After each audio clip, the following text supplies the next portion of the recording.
Oradaki hırsızlar da bu şekilde yani zaten abim içeride kaldı. Benim eşyam hepsi içeride kaldı. Ben dışarıdaydım yani abim göldeydim. Oradaki bir tane komşu beni aradı.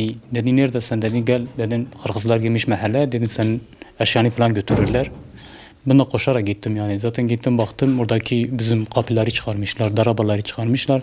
Yani erken gittim eğer gitmeseydim demek oradaki bütün eşyalarımı çıkardı götürdü yani taşırdı. Yani biz evimizi terk ettik. Yani biz dedik işte oraya girme imkanımız yoktu. Dedik hiç kimse buraya giremez. Yani o durumda baktım bunlar giriyorlar. Bunlar bu her yani kendi şeyini kullanıyorlar. Yani o şekil yani bunlar nasıl giriyor? Bunlar ne şekil gidiyor? Buradan hatta bir arkadaşımız Hançepek tarafında vardı bu Gazice'nin tarafında. Dedi ben gittim dedi sokak başına gittim. Pick-up'la benim eşyamı çıkarıyorlardı. Pick-up'la. Dedi oradan hemen tutukladım. Dedi polisleri çağırdım. Dedi geldi hemen onları tutukladılar. Baktılar ki hepsi eşya benimdir. Ben eşya sahibiyim bunlar hırsızdır. Yani o şeyleri de gördük yani. Bizim mahallede aynı ile yapardı. Ali Paşa'da aynı o şekil yapardılar. Ama Allah'a biz erken gittik. Yani biz erken gittik. Fazla yani komşularını götürmüştiler. Yani komşularını götürmüştiler. Ama yani bu durumda yani bunlar nasıl giriyor? Bunlar nasıl o şekil bu şeylerin yapıyorlar?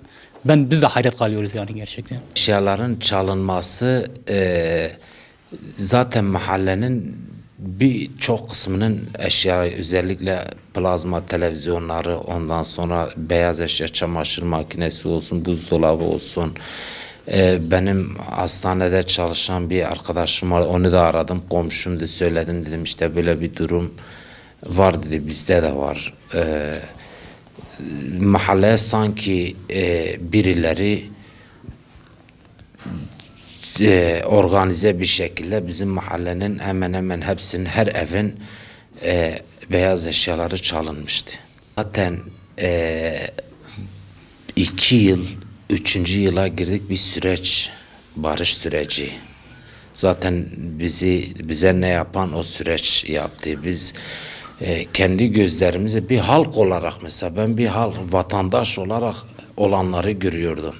Hani silah yığınakları böyle görüyorduk şey yapıyorduk. Devlet o zaman ses çıkarmadı. Bilmiyorum hikmeti neyse artık bir barış sürecinden midir artık bir anlaşmadan dolayı mıydı? Bunlar yığınaklarını yaptılar.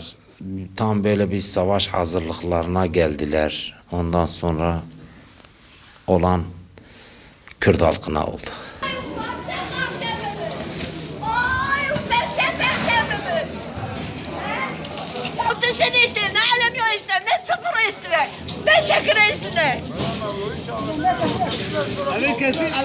يعني ده خوش قام من طول شكر مني قالوا من اول كده ايش اوري وما حتى يوم بالفضيل عرفت تصور تزن عليها والله تزابين نفسك ترجع من والله من اواكر ومشي مغازه منهم كان من قامينه وبس من والله من اواكر ومكذب من قامينه وبس سبب خيدر متشكرة خدي بلاوان بده وانا خدي بلاوان بده ايجو جنور ايجو سبب بوي خدي بلاوان علي والله ايجو سبب بوي خدي بلاوان آمين آمين كيف أنا مغرب